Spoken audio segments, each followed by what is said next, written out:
जब तक अंतिम श्वास है तब तक करूंगा। भगवान कहने लगे कि जामवंत जी मैं वही तुम्हारा राम हूँ, मर्यादा पुरुषोत्तम राम हूँ, कि मैं स्वीकार नहीं करता। अगर आप राम हैं तो इसी क्षण मुझे उस राम रूप में दर्शन कराइए, तब स्वीकार करूंगा। कित मुरली कित चंद्रिका कित गोपियन को साथ अपने जन के कारण श्री कृष्ण भये रघुनाथ। भगवान लीला पुरुषोत्तम से मर्यादा पुरुषोत्तम बन गए, और जैसे ही धनुर्धारी मर्यादा पुरुषोत्तम बने, जामवंत जी तो साष्टांग लेट गए चरणों में। प्रभु त्राहिमाम त्राहिमाम, मेरे अपराध को क्षमा करो, मैं आपको पहचान नहीं पाया। इतना बड़ा अपराध कर दिया, इतना बड़ा अपराध कर दिया कि सेवक ने स्वामी के ऊपर प्रहार कर दिया। मेरा अपराध प्रभु क्षम्य नहीं है, लेकिन प्रभु मैं जानता हूँ आपको कि आपसे बड़ा कोई दयालु नहीं है ब्रह्मांड में, मेरे अपराध को क्षमा करो। कि क्षमा तो बाद में करेंगे, पहले ये मणि को पहले हमें, कि प्रभु मणि नहीं दूंगा, हाँ मणि नहीं दूंगा, तो मणि नहीं दोगे तो युद्ध और करना पड़ेगा। और जामवंत जी युद्ध मेरी इच्छा से नहीं हुआ, युद्ध तो तुम्हारी इच्छा से हुआ, तो मेरी इच्छा से। हाँ याद करो, सतयुग में तुम हमारे भक्त थे, जब वामन भगवान ने विराट अवतार धारण किया, विराट स्वरूप धारण किया, तो जामवंत जी ने विराट भगवान की परिक्रमा की। सतयुग में भगवान के भक्त थे जामवंत जी, और त्रेता में भगवान ने क्या किया, और प्रमोशन कर दिया। क्या प्रमोशन किया? त्रेता आते आते तो भगवान मर्यादा पुरुषोत्तम श्री राम ने भक्त जामवंत जी को प्रधानमंत्री बना दिया।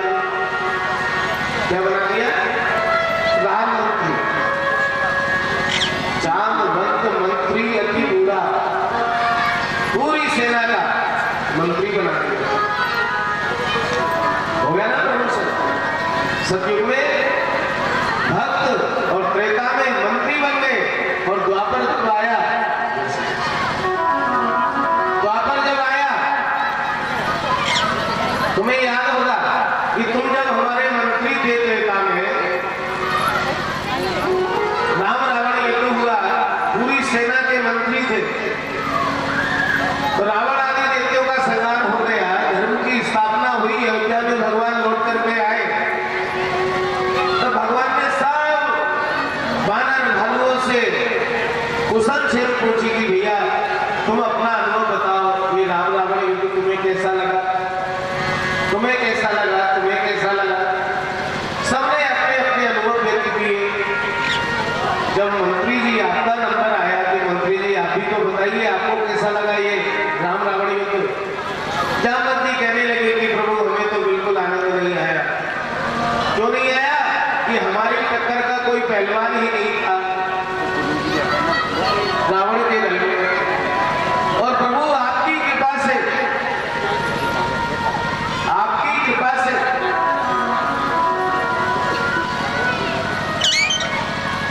रावण को चाहता तो मैं भी रावण का वध कर सकता था, लेकिन फिर लोग राम जी की जय जयकार नहीं करते, फिर तो जामवंत जी की जय जयकार होती।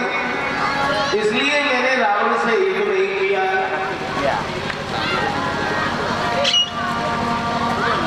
तो अब क्या इच्छा है?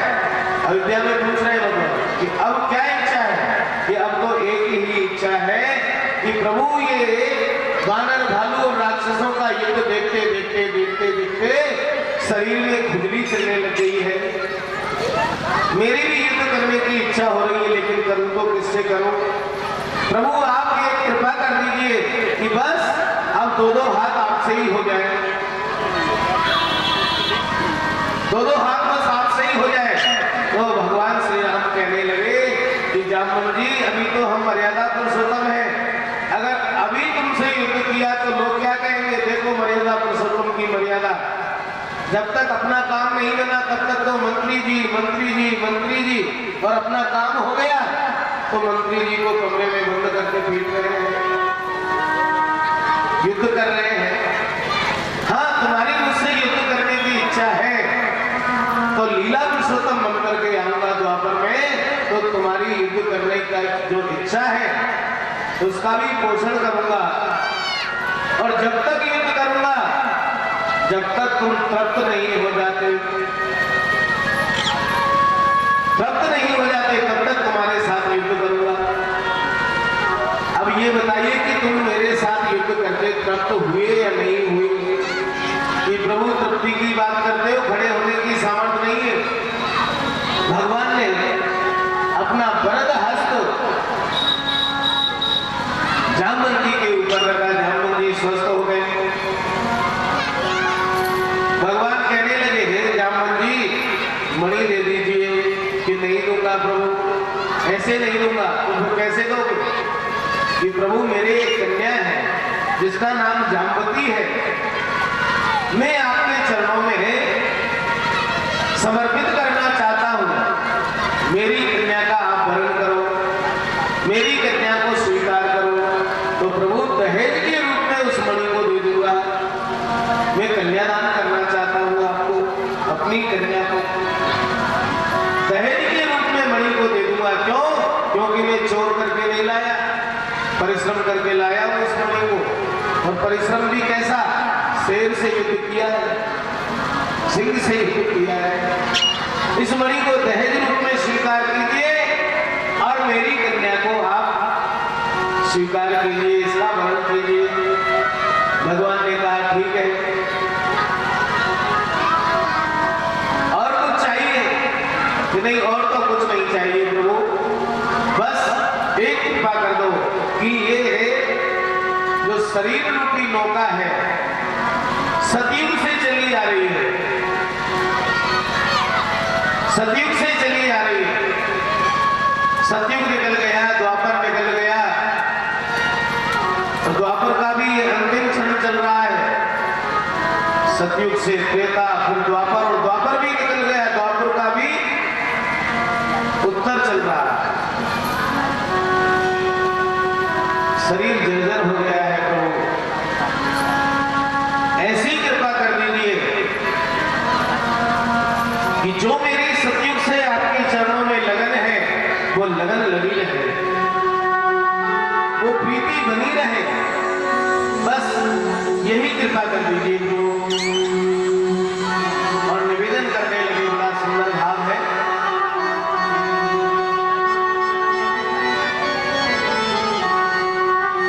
प्रभु जी मोर लागी लगन मत तोड़ना, प्रभु जी मोर लागी लगन मत तोड़ना, हरे मोर लागी लगन मत तोड़ना, हरे मोर लागी लगन मत तोड़ना, लागी लगन मत तोड़ना।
मेरा सेठ है तू ही साहूकार है, तू मेरा सेठ है तू ही साहूकार है, तू ही मेरा सेठ है तू ही साहूकार है, तू ही मेरा सेठ है तू ही साहूकार है, ब्याज पे ब्याज मत जोड़ना, ब्याज पे ब्याज मत जोड़ना, मेरा ब्याज पे ब्याज मत जोड़ना, मेरा ब्याज पे ब्याज मत जोड़ना, मेरी मोरिया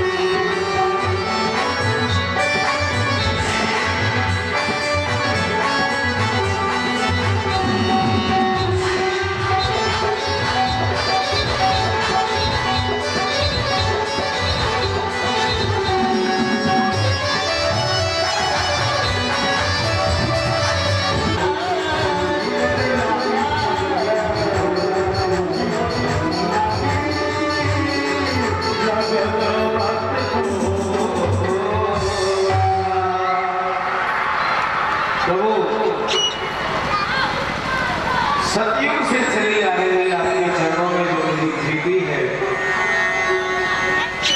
जो लगन है, वो टूट ना जाए, ऐसी कृपा करना जब तक ये जीवन है।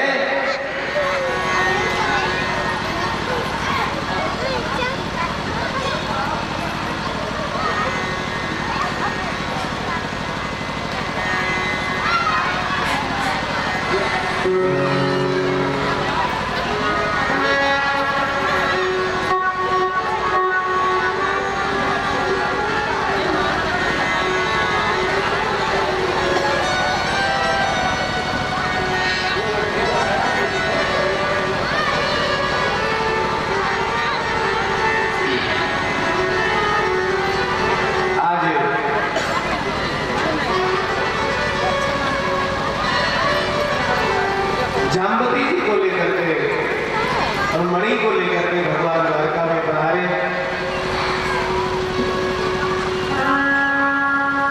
द्वारका में आकर के जाम्बती जी का और भगवान द्वारकाधीश का विवाह हुआ, महामहोत्सव मनाया गया।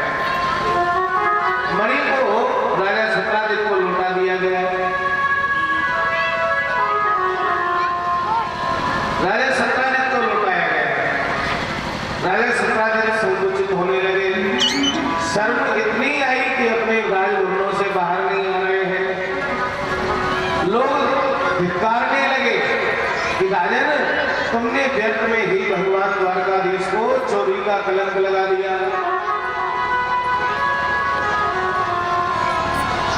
लज्जा आने लगी महाराज सत्राजित को।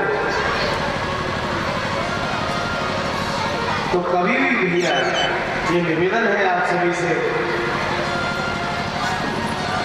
स्वीकार करना है नहीं करना ये तो आपकी मर्जी है, लेकिन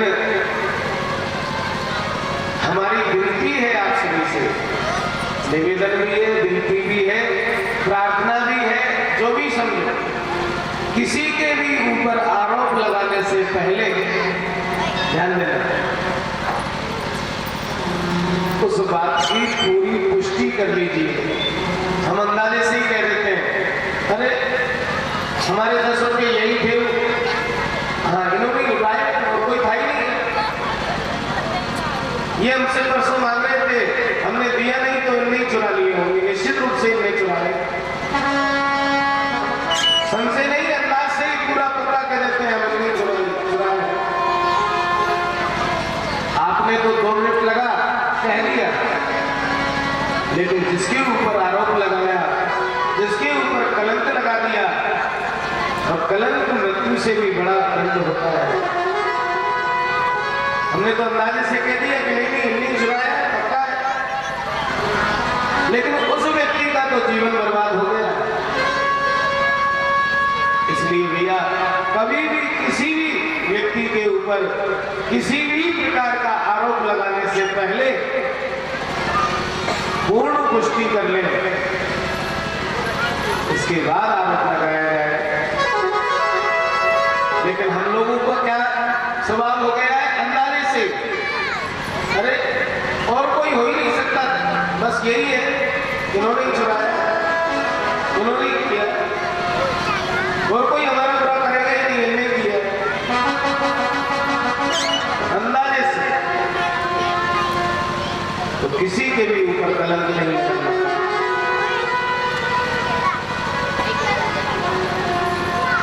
क्योंकि कलंक मृत्यु से भी बड़ा,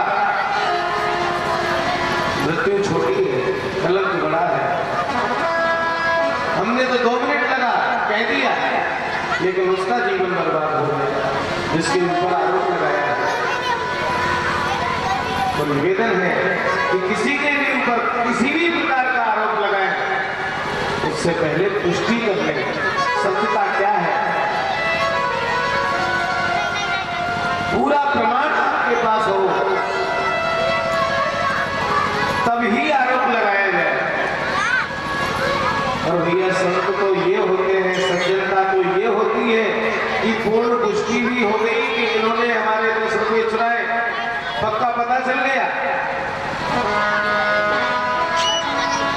सज्जनता तो ये है कि 10 रुपये में हम मरने वाले नहीं, 1 2 लाख के नुकसान में हम मरने वाले नहीं।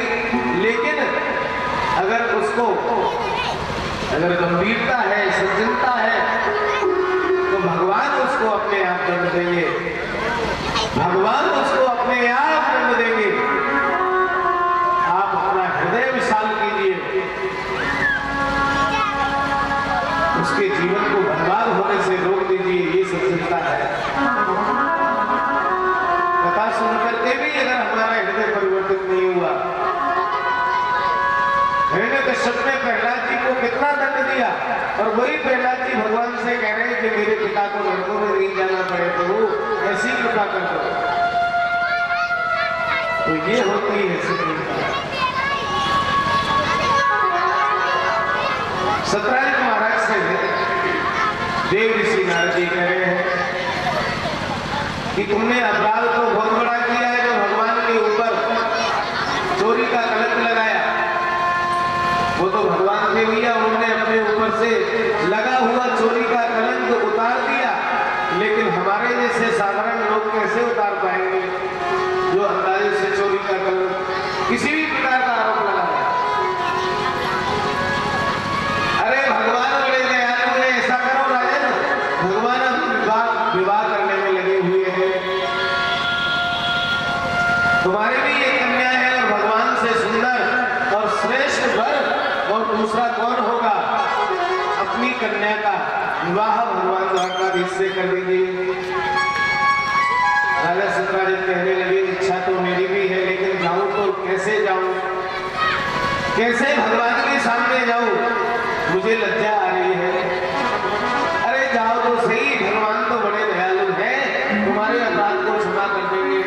राजा सत्राजित ने क्या किया, अपनी कन्या सत्यभामा को लेकर के गए और भगवान से प्रार्थना करने लगे कि प्रभु मेरे ऊपर कृपा करो, और इस पुत्री को, जो मेरी ये कन्या है सत्यभामा, प्रभु कृपा करके इसका अपहरण करो। कन्यादान किया, लेकिन मणि को फिर भी नहीं दिया। इस मणि के ऊपर दृष्टि पड़ गई अक्रूर जी की, सुगंधवा से अक्रूर जी ने राजा सत्राजित का वध करवा दिया। सत्राजित का वध हो गया।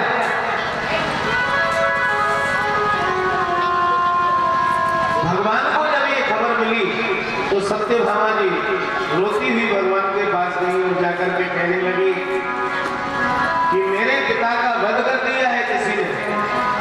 भगवान ने खोज की, पता चला कि सत्राजित महाराज का वध सुदंबा ने किया है। सुदंबा को पकड़ा भगवान ने, तुमने किसके कहने पर मेरे ससुर का वध किया? कि आपके काका जी के कहने पर किया, अक्रूर जी के किया। आपके जो काका जी है ना अक्रूर जी, उन्होंने मुझसे कहा सत्राजित का वध करो और मणि को मुझे ला करके दो, इसलिए किया महाराज। किया।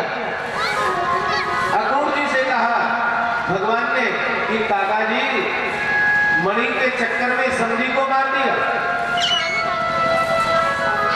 मणि के चक्कर में समधी को मार दिया। नहीं मुझे मेरे अपराध को क्षमा करो कि यही दंड है काका जी आपका कि ये 8 बार सोना उगलती है लेकिन 10 घंटे तक इसकी सेवा करना पड़ती है। तो 10 घंटे तक सेवा तो तुम करोगे और 8 बार वो सोना उगले, उस सोने को हमारे राजकोष में जमा कराओगे, यही तुम्हारी सजा है। ध्यान देना सकते। जिस दिन राजा सत्राजित सभा में आए थे भगवान ने मणि को मांगा था कि ये मणि हमारे राजकोष में जमा करा दो, उसी दिन यदि इस मणि को राजकोष में जमा करा दिया होता तो न प्रसेन मरता, न घोड़ा मरता, न वो सिंह मरता, न जामवंत जी की पिटाई होती, न महाराज सत्राजित मरते जिनकी ये मणि है, न सुनंदा को दंडित होना पड़ता और न अक्रूर जी को दंडित होना पड़ता। और मणि तो जहां पहुंचना था वहां पहुंच ही गई भगवान के पास। इसलिए कभी ठाकुर जी कृपा करते हैं और कहीं मणि हमारे पास भी आ जाए, समझ रहे हैं? मणि हमारे पास भी आ जाए, भगवान कृपा करते तो मणि का सदुपयोग तो यही है कि भगवान के चरणों में समर्पित करना, तीनों की सेवा करना, समाज की सेवा करना, सत्कर्म करना, यज्ञ करना, अनुष्ठान करना, कई हरि कथा, कई हरि कीर्तन, कई संतन को डेरो या मैं कहा लगे गोते रहो। पहले भी मणि चलती थी, आज भी मणि चलती है। पहले भी मणि चलती थी, आज भी मणि चलती है। स्वरूप बदल गया बस। मणि यानी पैसा, मनी यानी तो होता है पैसा, अंग्रेजी में मनी कहते हैं। अगर भगवान हमें धन दे तो उस धन से धर्म ही करना चाहिए, सत्कर्म करना चाहिए, ठाकुर जी की सेवा में लगाना चाहिए। और मणि को यदि छाती से चिपका करके रखा तो ये कथा सुनी रहे। हमारे दादा परदादा गए, वो क्या 10-20 रुपए साथ में लेकर के गए क्या कमाना दुनिया में हीरे मोती, यही रह जाएंगे सब कुछ, कफन की जेब नहीं होती। कुर्ते में खूब लंबी लंबी जेब लग रही, कफन में जेब होती है। 3-3 बार चेकिंग हो गई हमारी, घर वाले चेक कर लेंगे, फिर पड़ोसी चेक करेंगे, फिर रिश्तेदार चेक करेंगे, घर में चेकिंग हो गई, इसके बाद शमशान में फिर चेकिंग होगी एक बार, कुछ लेकर नहीं जा रहा है।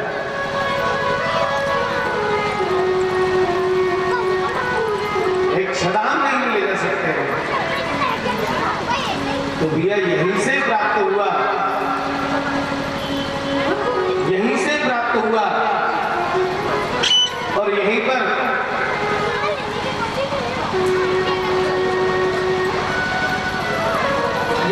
छोड़ करके जाएगा। दूसरा विवाह जामवती जी के साथ, तीसरा विवाह सत्यभामा जी के साथ, अब चौथा विवाह भगवान कर ले जा रहे हैं। लेकिन कैसे होता है? एक बार अर्जुन और भगवान द्वारकाधीश निर्जन वन से निकल रहे हैं। उसी समय क्या हुआ, उसी समय निर्जन वन में एक स्त्री तपस्या करती हुई दिखाई दी अर्जुन को। भगवान द्वारकाधीश और अर्जुन दोनों ही है रथ में, अर्जुन का रथ द्वारकाधीश चला रहे हैं। निर्जन वन में जब स्त्री दिखाई दी तो अर्जुन कहने लगे प्रभु रथ रोकिए, रथ रोकिए, रथ रोकिए। उस स्त्री के पास उतर करके अर्जुन पहुंचे और कहा कि देवी तुम यहाँ क्या कर रही हो निर्जन वन में, और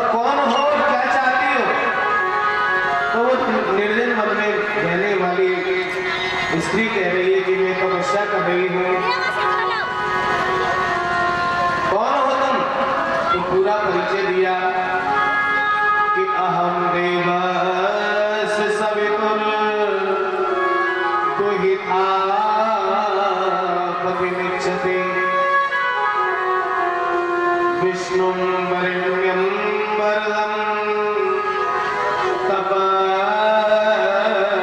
परमास्मिता। मैं भगवान सूर्य नारायण की पुत्री हूँ, कालिंदी मेरा नाम है। तो यहाँ क्या कर रही हो? अहम देवस्य समितो कि पति को प्राप्त करने के लिए तपस्या कर रही हूँ। और पति भी कोई साधारण नहीं चाहिए।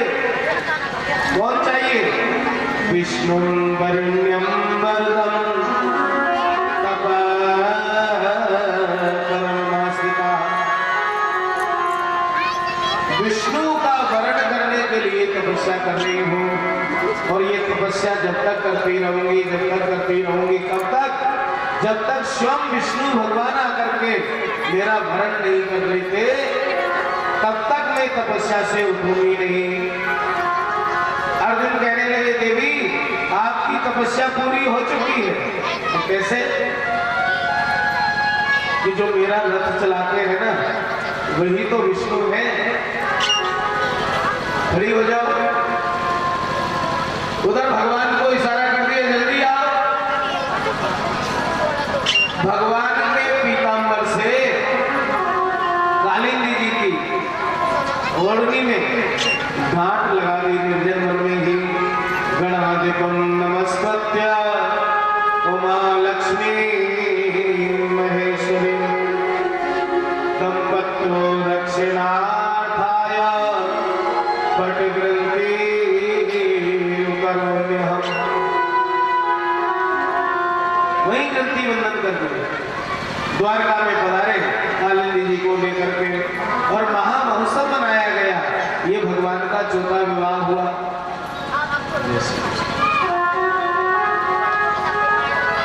कालिंदी जी के साथ। पांचवा विवाह हुआ मित्रविंदा जी के साथ।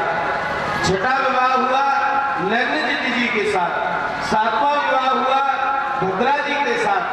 आठवां विवाह हुआ लक्ष्मणा जी के साथ। इस प्रकार से भगवान के 8 विवाह हुए। एक बार देव ऋषि नारद जी हरि गुण गाते, बीना बजाते हुए भौमासुर नाम के दैत्य के यहाँ पहुंचे, जिसने 16,100 राजकुमारियों को अपने कार्यक्रम में बंद कर रखा था। और संकल्प ये था कि जब 21,000 हो जाएंगी, तब एक ही मुहूर्त में समस्त राजकुमारियों के साथ विवाह करूंगा। जगह जगह जाता और राजकुमारियों का अपहरण करके लाता और अपने कारागृह में बंद कर देता। नारद जी उन राजकुमारियों के पास पहुंचे और कहा, देवियों, भगवान बड़े दयालु हैं। तुम द्वारकाधीश का चिंतन किया करो, मनन किया करो, उनके नाम का कीर्तन किया करो। निश्चित रूप से ही कभी ना कभी भगवान द्वारकाधीश तुम्हारे ऊपर कृपा करेंगे और इस दुष्ट के बंधन से तुम्हें मुक्ति दिलाएंगे। राजकुमारियों ने भगवान द्वारकाधीश से प्रार्थना करना प्रारंभ कर दिया। प्रार्थना करना प्रारंभ किया और उधर देव ऋषि नारद जी द्वारका में पहुंच गए। द्वारका में जाकर के भगवान द्वारकाधीश से कहा कि प्रभु, आपको आनंद से द्वारका में रह रहे हैं, लेकिन आपके भक्त बड़ा कष्ट पा रहे हैं। तो कैसे? अरे भौमासुर ने 16,100 राजकुमारियों को कारागृह में बंद कर रखा है। प्रभु, उनके ऊपर कब कृपा करोगे? नित्य आपका कीर्तन करती हैं, आपके चरणों का वंदन करती हैं। भगवान द्वारकाधीश कहने लगे कि आज ही, अभी ही भगवान द्वारकाधीश पधारे और भौमासुर के साथ भगवान का युद्ध हुआ। भौमासुर का वध किया और भगवान ने भौमासुर को भी सदगति प्रदान की। 16,100 राजकुमारियों को बंधन से मुक्त किया और उन राजकुमारियों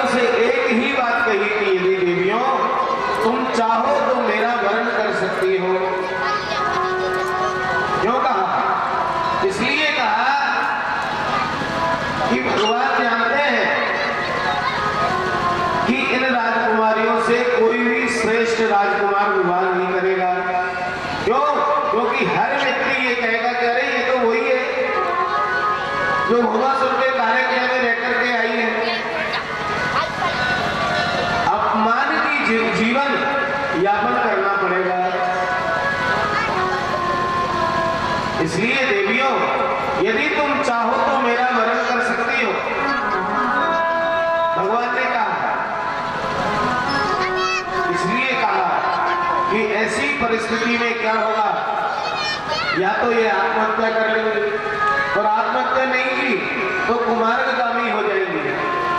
दोनों ही स्थिति में समाज में विकृति उत्पन्न हो जाएगी। इसलिए क्या किया, देवियों यदि तुम चाहो तो मेरा वरण कर सकती हो। अब ऐसा कौन होगा जो भगवान द्वारकाधीश को अपना पति बनाना नहीं चाहेगा? अरे वो तो हम सबके पति हैं, जगत के पति हैं। 16,100 राजकुमारियों ने भगवान के चरणों में वंदन करते हुए कहा कि प्रभु आपसा दयालु इस ब्रह्मांड में कोई दूसरा नहीं हो सकता, जो हमारे जैसी अभाग्नियों को भी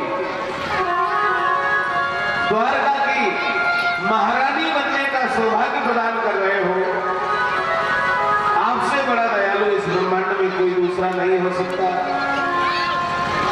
भगवान 16,100 राजकुमारियों को लेकर के पधारे और एक ही मुहूर्त में 16,100 राजकन्याओं के साथ भगवान ने विवाह किया। अब भगवान के कितनी रानियां हो गई है? 16,100 और 8 पहले हो गई तो 16,108 रानियां हो गई। सबको एक जैसे भवन, एक जैसे घर, एक जैसे सुंदर सुंदर भवन बनवाए गए। लेकिन आश्चर्य की बात यह है कि 16,108 हैं, लेकिन फिर भी भगवान प्रसन्न है और आपस में किसी में कोई झगड़ा नहीं, क्लेश नहीं, कोई अशांति नहीं।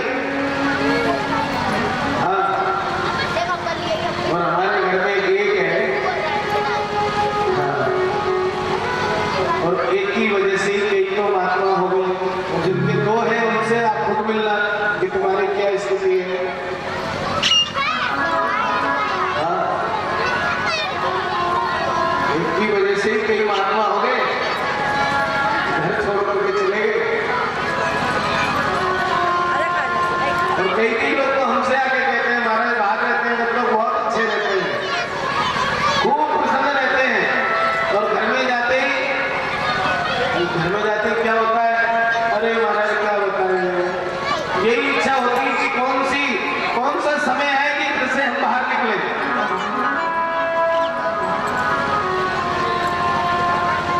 जिनके 16,108 है उनके घर में इतनी शांति कैसे कि मुखिया मुझको चाहिए खान पान में एक, पालई पोसई सकल जग तुलसी सहित विवेक। भगवान ने भेद नहीं किया, 16,108 है तो सभी के साथ समान व्यवहार किया। भवन भी बनवाए तो सबको एक जैसे भवन बनवाए। सभी के 10-10 पुत्र और एक कन्याएं हुई, सबके बराबर संतान। 10-10 पुत्र हुए तो एक कन्या हुई सबकी।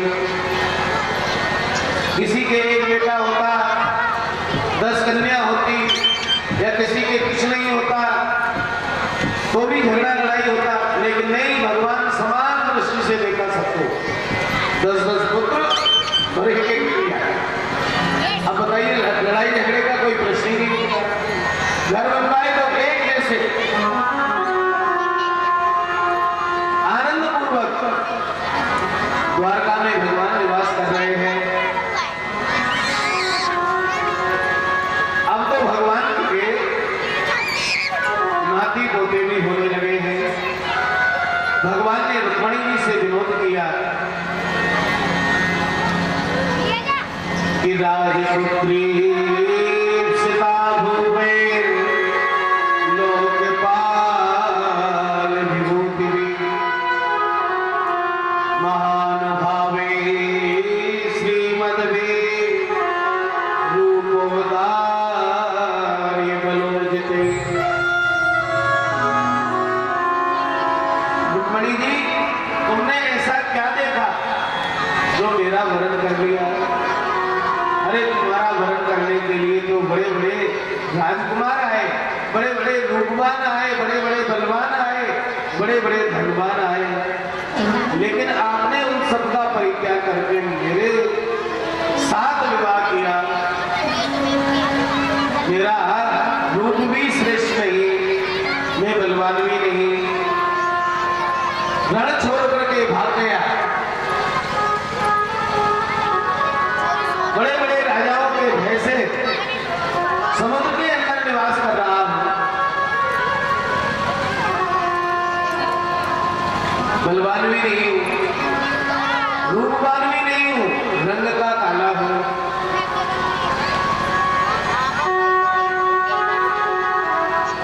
रंग का काला हूं। तो आज रुक्मणी जी कह रही है कि प्रभु, काले रंग पर ही तो त्रिलोकी मोहित हो रही है, तीनों लोग मोहित हो रहे हो। यदि गोरे होते तो क्या करते?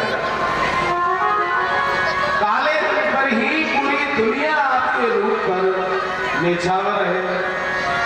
गोरे होते तो क्या करते? प्रभु, आप बांस की बंसी बजाते हो, तीनों लोगों को मोह लेते हो, और वो बंसी कहीं सोने की होती तो क्या होता? आप कह रहे हो मैं ज्ञानवान नहीं हूं। प्रभु, ज्ञानवान नहीं हो तब तो गीता का ज्ञान सुना रहे हो, और ज्ञानवान होते तो और क्या होता?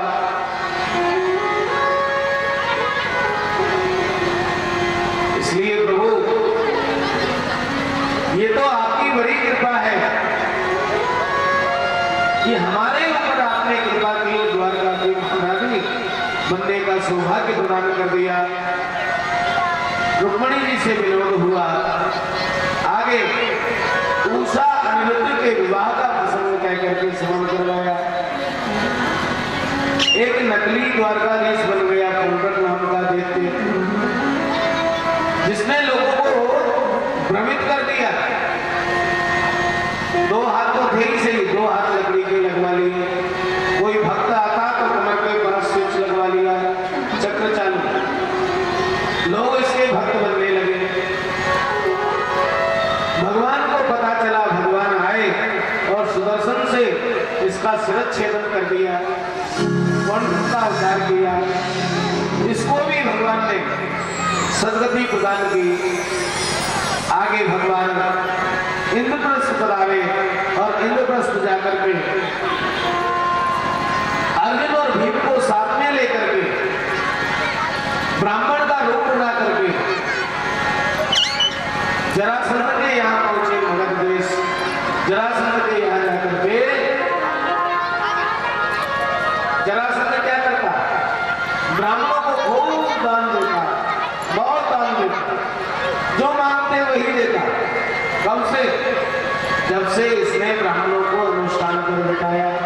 कल की कथा में सुना ना कि ब्राह्मणों को अनुष्ठान पर बिठा करके मथुरा पर आक्रमण किया। भगवान रण छोड़ करके भाग गए। कहा था इसने कि इस बार यदि कृष्ण से परास्त हो गया तो मृत्यु दंड मिलेगा, और अगर कहीं में जीत गया तो ब्राह्मण देवताओं मैं तुम्हारे चरणों का दास बन जाऊंगा। ब्राह्मणों का इतना सत्कार करता ये जरासंध, इतना सत्कार करता, जो मांगते वही देता। उन्हीं ब्राह्मणों की लाइन में भगवान द्वारकाधीश अर्जुन और भीम गए। लाइन में लग गए, उनका नंबर आया।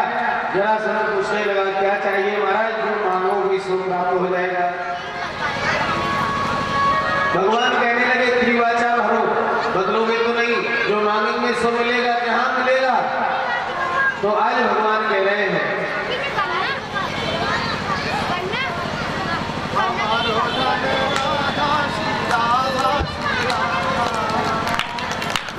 भगवान कह रहे हैं कि जो मांगेंगे सो मिलेगा। कि हाँ, तो क्या मांग रहे हैं भगवान? युक्तम न देहि राजेंद्र द्वंद्व से यदि मन्यसे युद्धार्थिनो वयं प्राप्ता राजन्यानामेकांक्षिता।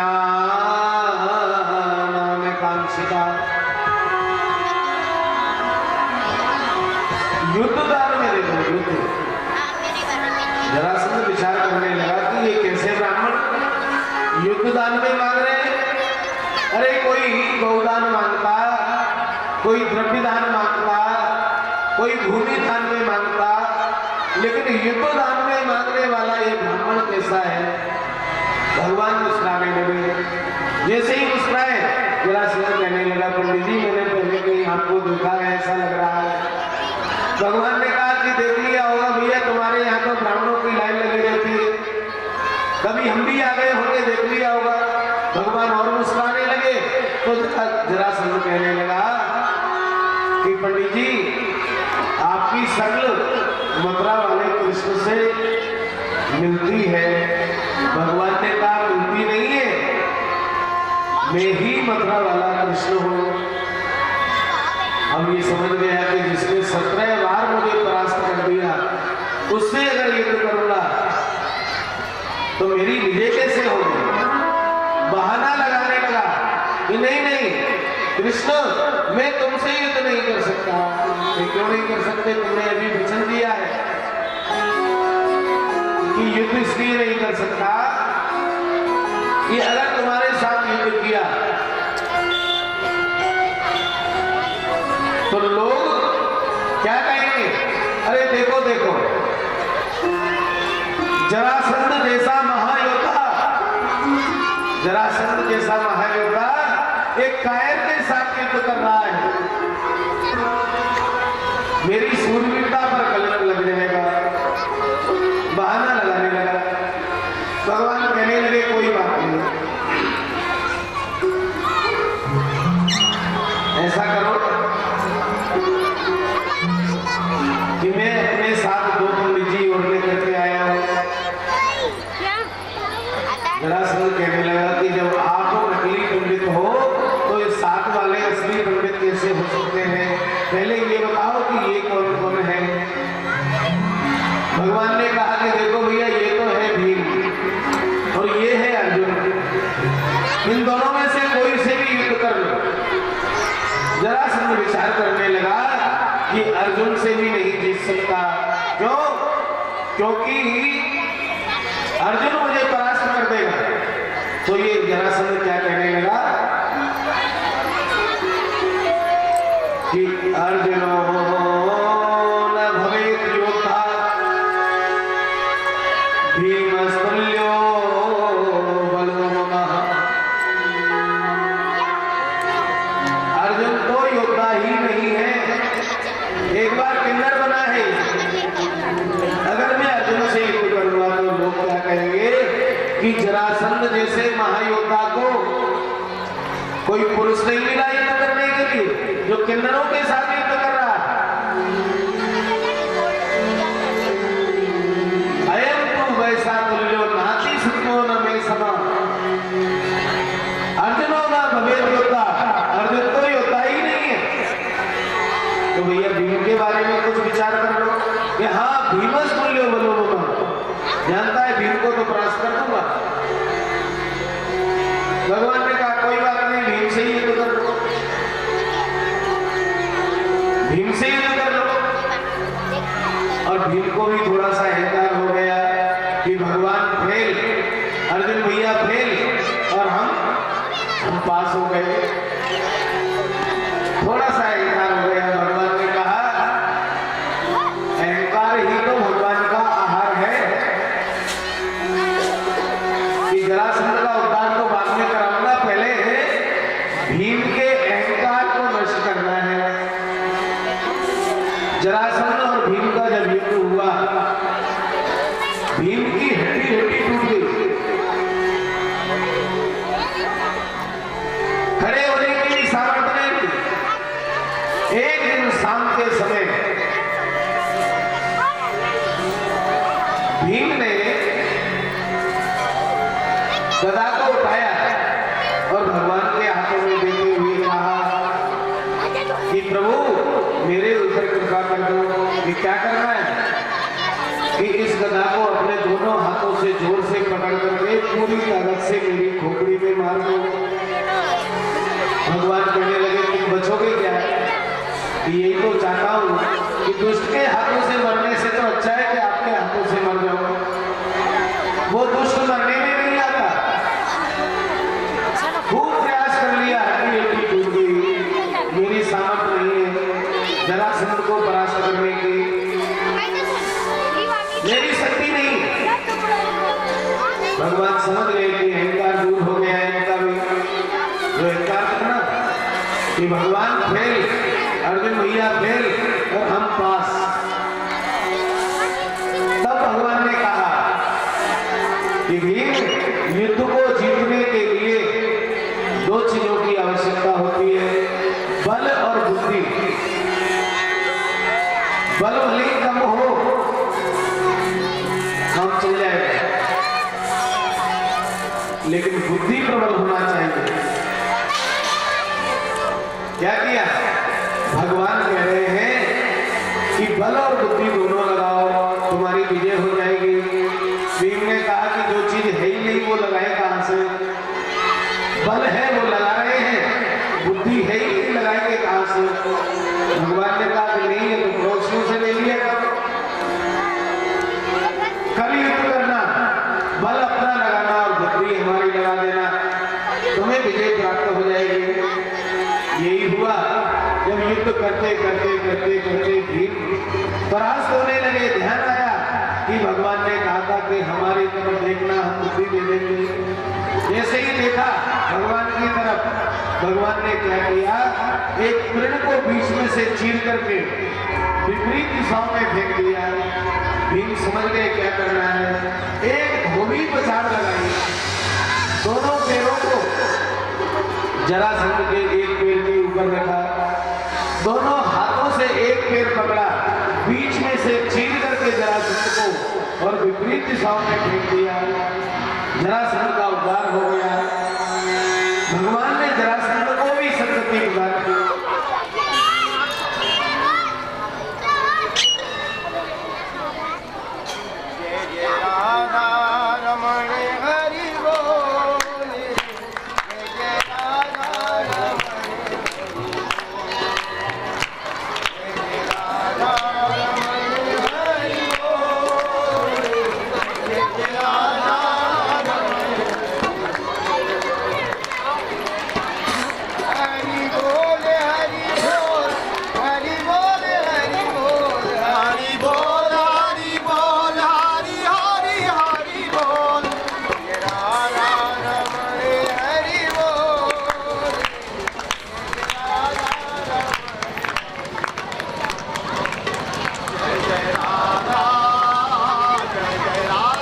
कृष्ण कन्हैया लाल की।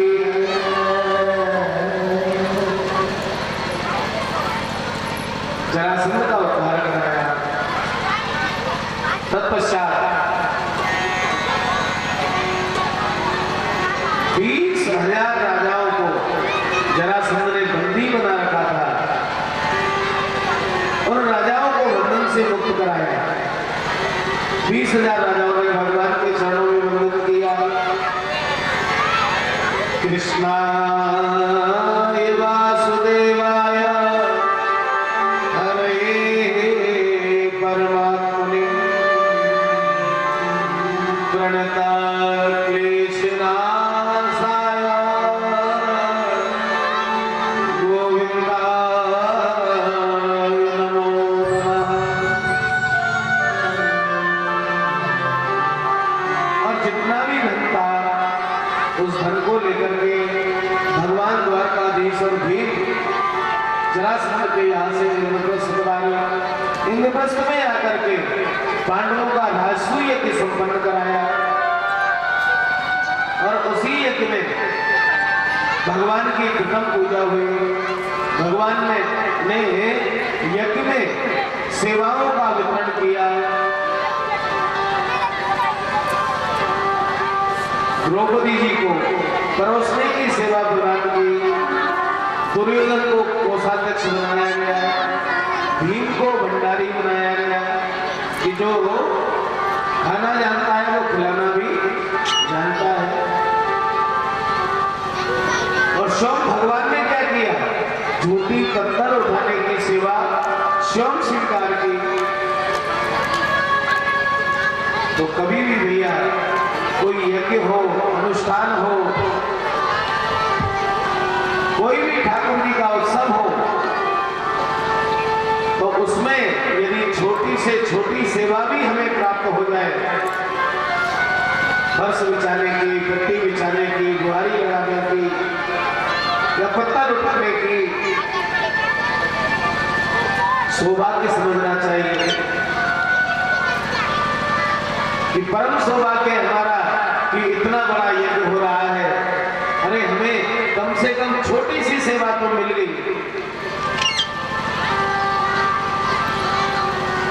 राजसूय यज्ञ संपन्न कराया पांडवों का। उसी राजसूय यज्ञ में दुर्योधन को जल का थल और थल का जल आवास होने लगा। द्रौपदी जी हंस गई और हंसते हुए कह दिया कि अंधे के तो अंधे ही जन्म लेते हैं।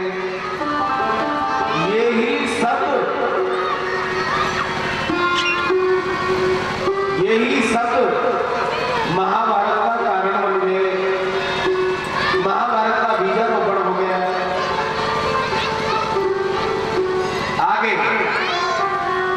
सुखदेव जी कहते हैं, परीक्षित अभी तक मैंने तुम्हें भगवान की कथा सुनाई है, लेकिन अब मैं तुम्हें भगवान की भक्त की कथा सुनाने जा रहा हूं।